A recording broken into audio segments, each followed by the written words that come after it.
The shot cracked the morning air, and the target remained untouched. Silence fell over the range. The kind of silence that weighs heavy, that makes grown men shift their boots in the dirt and avoid each other's eyes. 5 recruits stood in a loose line, rifles still warm in their hands, staring downrange at the steel plates gleaming in the Georgia sun. Not one of them had hit center mass, not even close. Staff Sergeant Royce didn't say a word. He didn't need to. The flatness in his eyes said everything. He clicked his stopwatch, wrote something on his clipboard, and moved down the line without breaking stride. Each recruit felt the judgment pass over them like a shadow. The range at Fort Benning Sniper School wasn't designed for comfort. It was a crucible. The heat shimmered off the red clay. The humidity pressed down like a wet blanket, and the targets sat at distances that turned confident shooters into humbled students. This wasn't basic marksmanship. This was precision under pressure. This was the difference between a good soldier and a ghost in the field. Recruit Jackson wiped sweat from his temple and reset his stance. He was tall, broad-shouldered, the kind of guy who'd played linebacker in high school and carried that swagger into the Army. He'd breezed through infantry training, topped his class in land navigation, and walked onto this range like he owned it. His first shot had gone wide by 6 inches. His second wasn't much better. Now, as he chambered another round, his jaw clenched tight. Beside him, Martinez muttered something under his breath in Spanish, probably a prayer. Williams was already shaking his head, resetting his breathing like the manual said, but his hands betrayed him with a slight tremor. Thompson and Kowalski rounded out the 5. Both were solid soldiers. Both had scored expert in their previous units, and both were currently staring at their rifles like the weapons had personally betrayed them. The wind picked up, carrying dust across the firing line. Again, Royce said flatly.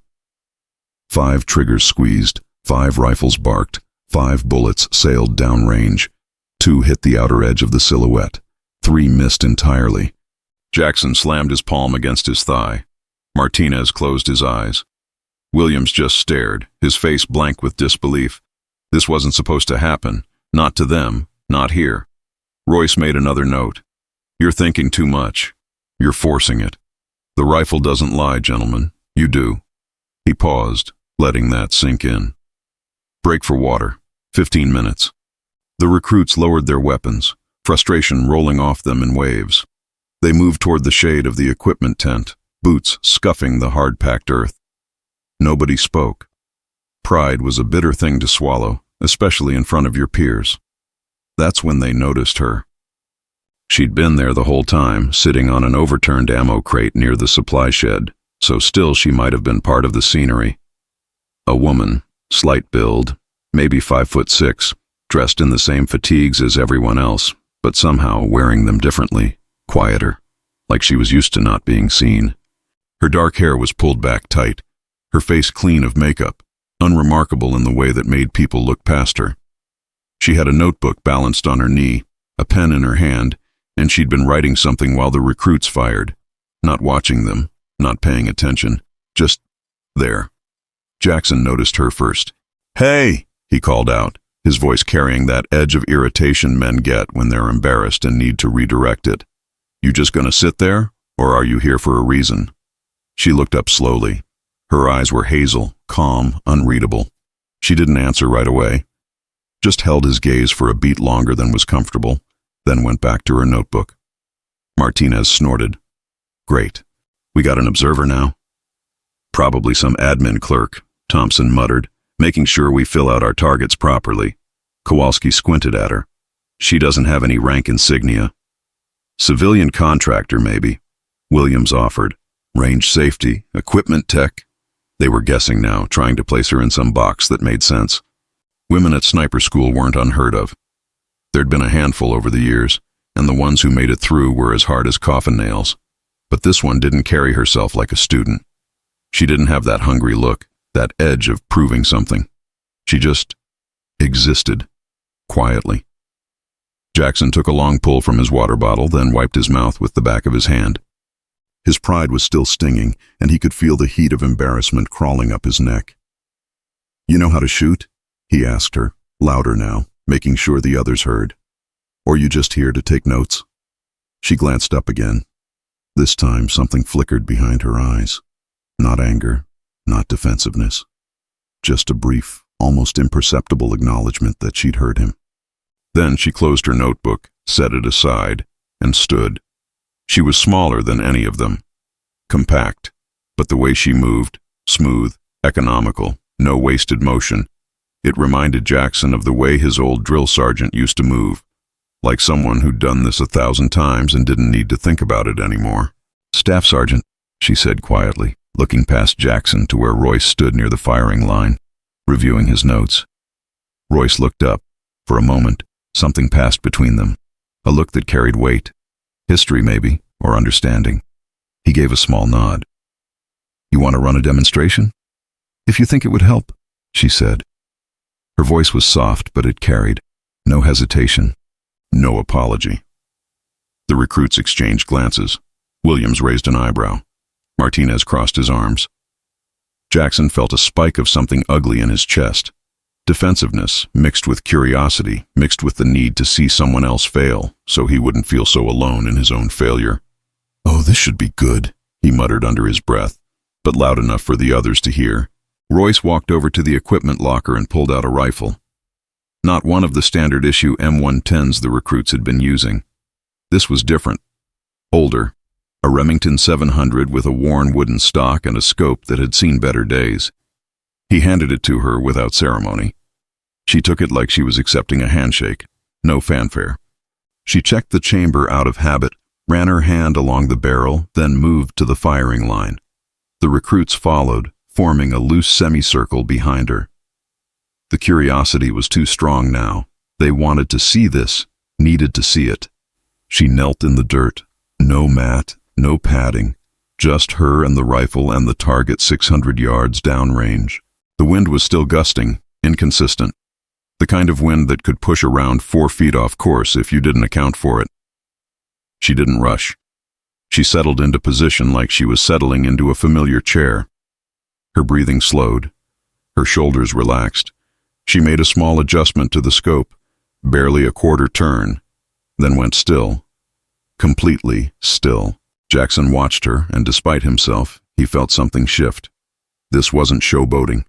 This wasn't someone trying to prove a point. This was something else. Something practiced. Something earned. The seconds stretched. Martinez shifted his weight. Thompson scratched his neck. Williams watched her trigger finger, waiting for the squeeze. She didn't move. 5 seconds. 10, 15. The wind gusted, died, gusted again. And then, in the brief pocket of stillness between breaths, between heartbeats, she fired. The crack of the rifle was sharp and clean. Downrange, the steel plate rang like a church bell. Center mass. Perfect. Nobody spoke. She worked the bolt, smooth and practiced, chambered another round, settled again, waited. The wind picked up, stronger this time, blowing dust across the range. She adjusted, just a hair, just a breath, and fired again. The plate sang, again, crack, ring, again, crack, ring. 5 shots, 5 hits, each one placed within a hand's span of the others, at 600 yards, in shifting wind, with a rifle she'd never fired before. She stood, ejected the magazine, cleared the chamber, and handed the rifle back to Royce. Her face showed nothing, no pride, no satisfaction, just the quiet competence of someone who'd done a job and done it well. The recruits stared. Jackson's mouth had gone dry. Martinez looked like he'd been slapped. Williams just shook his head slowly, a small, disbelieving smile creeping onto his face despite himself. Royce took the rifle, gave her another small nod. "Appreciate it, Sergeant." Sergeant. The word landed like a stone in still water. She wasn't a clerk. She wasn't a contractor. She wasn't some random observer taking notes. "Wait," Kowalski said, finding his voice. You're a student here?" She turned to look at him. Those calm hazel eyes, still unreadable. "No," she said quietly. "I'm an instructor." The silence that followed was absolute. Martinez's eyebrows shot up. Thompson actually took a step back. Jackson felt his face flush hot. His earlier comment about her just sitting there replaying in his head like a cruel joke. Sergeant First Class Emma Hartwell, Royce said, his voice cutting through the stunned quiet. 8 years active duty, 3 combat deployments, Army Marksmanship Unit. She holds the school record for longest confirmed kill during field training exercises. She's here on a temporary rotation to observe new training protocols. Hartwell didn't add anything to that. She just picked up her notebook from the ammo crate, tucked her pen into her pocket, and walked back toward the equipment shed. The recruits watched her go, and the weight of their earlier dismissal settled over them like lead. She hadn't raised her voice, hadn't lectured them, hadn't said a single word about their assumptions or their disrespect. She'd just let the rifle speak for her, and it had said everything. The rest of that day passed in a strange, subdued rhythm. The recruits returned to the firing line, but something had shifted in the air. The easy confidence they'd carried onto the range that morning, the swagger that came from being handpicked for sniper school, from being the best shots in their units, was gone. In its place was something quieter, something more careful. Jackson took his position again, rifle against his shoulder, eye to the scope. He tried to remember what he'd seen, the way Hartwell had settled, the patience in her stillness, the way she'd waited for the wind instead of fighting it. He squeezed the trigger. The round hit low and right, better than before, but still not good enough. Royce walked the line, stopping behind each shooter, watching, assessing. When he reached Jackson, he didn't say anything for a long moment, just observed. Then, "You're still rushing it. The target's not going anywhere." Jackson nodded, reset, tried again. This time the round clipped the edge of the silhouette. "Better," Royce said. It wasn't praise, just acknowledgement. Martinez fared slightly better. Williams found his rhythm on the 4th shot and managed to string together 2 decent hits. Thompson and Kowalski struggled, but both showed improvement by the time the sun started its descent toward the tree line. Hartwell didn't return to the range that afternoon. She'd disappeared into the admin building after her demonstration, and the recruits didn't see her again until the next morning. Word traveled fast on a military base. By dinner that night, the story of the quiet woman who'd outshot 5 cocky recruits had made its way through the mess hall. Details got embellished in the retelling. 600 yards became 800, 5 shots became 10. But the core of it remained true. Jackson sat with his meal tray, picking at his food, listening to the murmurs around him. He caught fragments of conversation from nearby tables. Heard she can shoot the wings off a fly at 1,000 yards. 3 tours in Afghanistan. Did sniper overwatch for special forces. Doesn't talk much, but she doesn't need to. Martinez leaned across the table. "You think she was testing us?" Jackson looked up. "What?" "Hartwell. You think Royce had her sit there on purpose? See how we'd react?" Williams swirled his coffee. "Probably. Sniper school isn't just about shooting. It's about discipline, awareness, humility." He paused. "We failed that part pretty hard." Thompson grunted his agreement. "I asked around. Turns out she's kind of a legend. Came up through the ranks the hard way. First woman in her infantry unit. First female graduate from the Army's Advanced Marksmanship course. She's got a silver star." The table went quiet. A silver star wasn't something you earned for showing up. It was for gallantry in action, for doing something extraordinary under fire. Jackson set down his fork. "For what?" "Didn't get details," Thompson said. "But it was during her second deployment, Helmand Province, some kind of ambush. She saved her team." Kowalski whistled low, "And we treated her like she was lost." "Worse," Martinez said. "We treated her like she was invisible." The next morning came early. The recruits assembled at the range before dawn, the sky still purple-black, stars fading into the approaching light. The air was cool, almost pleasant, before the Georgia heat would return with a vengeance. Royce was already there, clipboard in hand, coffee steaming in a battered thermos. And beside him, standing with that same quiet presence, was Hartwell. She wore her fatigues neat and clean, her boots dusty but well-maintained. She had a rifle case slung over one shoulder and that same notebook tucked under her arm. When the recruits approached, she met each of their eyes briefly. No judgment, no smugness, just acknowledgement, and then looked away. "Morning, gentlemen," Royce said. Today we're running scenario drills, urban environment simulation. You'll be working in pairs. Sergeant Hartwell will be observing and providing feedback. He paused. Let that sink in. This is a learning environment. Check your egos at the door. Understood? Yes, Staff Sergeant, they replied in unison. The drills were brutal. They ran simulated scenarios of urban sniper work, moving through a mock village constructed on the edge of the base, finding positions, calculating ranges, accounting for obstacles and wind drift between buildings. It was a different animal from the open range. Distances were shorter, but angles were harder. Concealment was easier, but exposure was deadlier. Hartwell moved through the environment like a ghost. She'd appear on a rooftop, watching through binoculars. She'd crouch in a doorway, making notes. She'd materialize beside a recruit, offer a quiet suggestion, then fade back into the scenery. Jackson was paired with Martinez. They took position in a second-story window overlooking the main street of the mock village. The target was a mannequin 600 meters away, partially obscured by a wall. Winds coming from the east, Martinez muttered, checking his calculations. Call it 5 miles per hour. Range, 620 to account for the angle. Jackson nodded, settled into his scope. The shot was there. He could see it. But the window of opportunity was tight, just a sliver of the target visible through the gap. He adjusted his breathing, remembered yesterday, the patience, the stillness. He fired. The round struck low, hitting the wall 6 inches below the target's head. Damn it, he breathed. A quiet voice came from behind them. You're calculating the angle, but you're not feeling it. Both men turned. Hartwell stood in the doorway, notebook in hand. She'd moved so silently, neither of them had heard her approach. Ma'am, Martinez said. She moved into the room, gestured for Jackson to shift.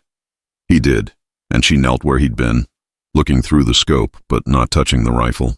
You've got the math right, she said, but you're treating it like a formula, numbers on paper.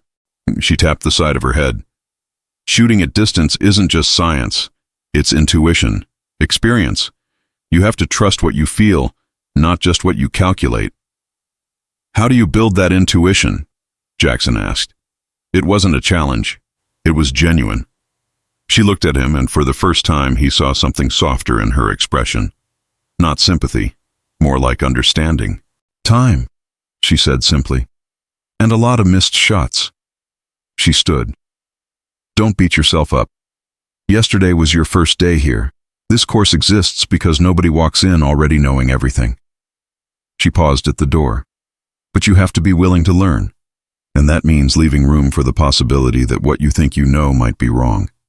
She left without waiting for a response. Martinez let out a long breath. She's right. Jackson nodded slowly. Yeah, she is. Over the next 2 weeks, the pattern repeated. The recruits fired thousands of rounds. They learned to account for temperature, humidity, barometric pressure. They learned to read the mirage shimmering off hot surfaces. They learned that shooting a rifle wasn't about strength or bravado. It was about patience, precision, and the willingness to wait for the perfect moment. And through it all, Hartwell was there. She didn't insert herself into their training. She observed. She made notes. Sometimes she'd offer a comment, always quiet, always to the point. But mostly she just watched, and her presence became a kind of standard they measured themselves against. Jackson started arriving at the range early before the official start time. He'd find a spot, run through dry fire drills, practice his breathing. One morning, he found Hartwell already there, sitting on that same ammo crate, her rifle disassembled on a cloth in front of her, cleaning each piece with methodical care. Mind if I ask you something? He said. She looked up. Go ahead. Yesterday, on the range, you waited almost 30 seconds before you took that shot. How did you know when? She set down the bolt she'd been cleaning. I didn't, not for sure, but I knew when it wasn't right. She gestured to the rifle. You learn to listen, not with your ears, with everything.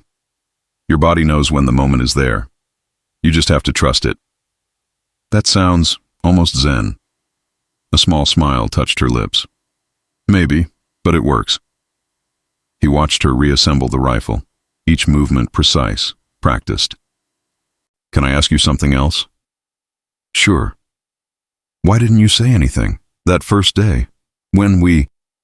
He stopped, searching for the right words. When we dismissed you. She looked at him for a long moment. Her expression was thoughtful, not angry. Because it didn't matter what you thought about me. It mattered what you could learn.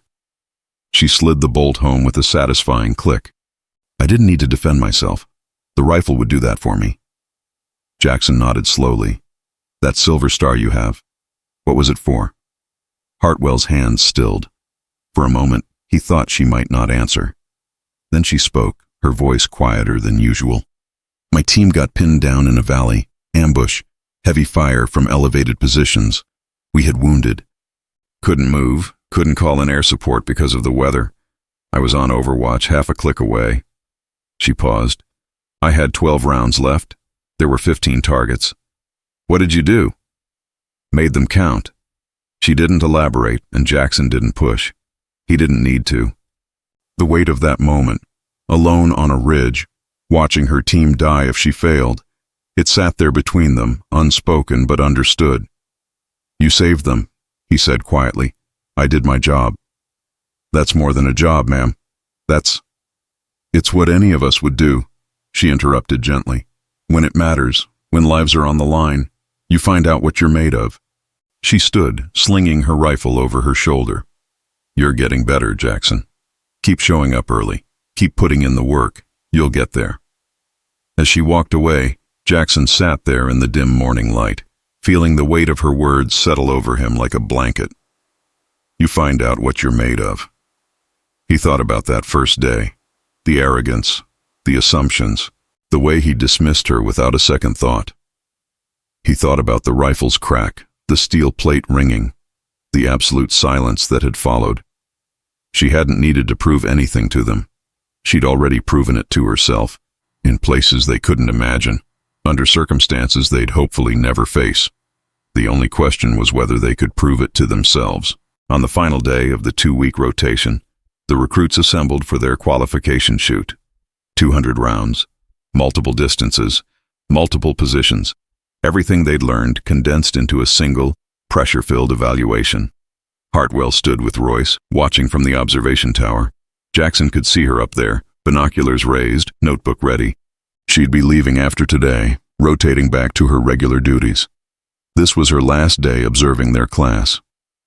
Jackson settled into his first position, 400 meters. Prone, the target clear in his scope. He breathed, waited, felt the wind on his cheek, listened to that quiet voice inside that said now. He fired. The plate rang. Again. Ring. By the end of the day, Jackson had shot the best score of his life. Not perfect, not even close to what Hartwell had demonstrated, but solid, competent, earned. When they assembled for the final brief, Royce read out the scores. Jackson had passed. So had Martinez and Williams. Thompson and Kowalski would need to recycle through certain sections, but they hadn't failed. They'd just need more time. Hartwell stepped forward. The recruit straightened unconsciously. I've been watching you for 2 weeks, she said. Her voice carried across the group, quiet but clear. Some of you came here thinking you already knew how to shoot. Some of you learned that you didn't. That's good. That's the first step. She paused, her gaze moving across each face. Snipercraft isn't about being the loudest or the strongest or the most confident. It's about being the most patient, the most disciplined, the most willing to wait for the right moment, even when everything in you is screaming to take the shot. She held up her notebook. I've seen you grow. I've seen you struggle. I've seen you learn. That's what matters. Jackson felt something tight in his chest loosen. You're going to leave here thinking you know what it takes, Hartwell continued. But the real test isn't on this range. It's out there. When it's dark and you're alone and the shot matters more than anything you've ever done in your life. That's when you'll find out who you really are. She lowered the notebook. I hope you never have to take that shot. But if you do, I hope you're ready. Nobody spoke. She nodded once, then turned and walked away. No ceremony, no fanfare. Just gone, like she'd always been. Jackson watched her go, and he understood something he hadn't before. She didn't need their recognition. She didn't need their respect.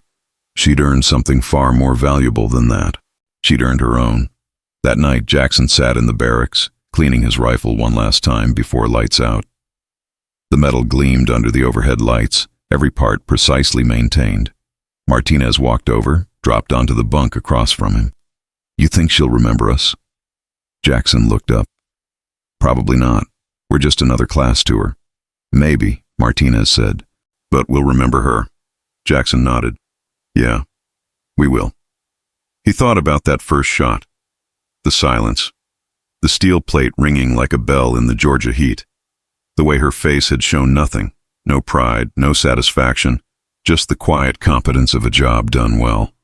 In a way, that was the most important lesson she'd taught them. It wasn't about proving yourself to others. It wasn't about being seen or acknowledged or celebrated. It was about being so good at what you did that the work spoke for itself. Everything else was just noise. Jackson set his rifle aside, turned off the light, and closed his eyes. Outside, the Georgia night hummed with crickets and distant voices. Inside, 5 recruits slept a little wiser than they'd been 2 weeks before. And somewhere out there, a quiet woman with hazel eyes and a silver star was already on to the next assignment, carrying the weight of her competence like others carried their pride. Silently, steadily, exactly as it should be.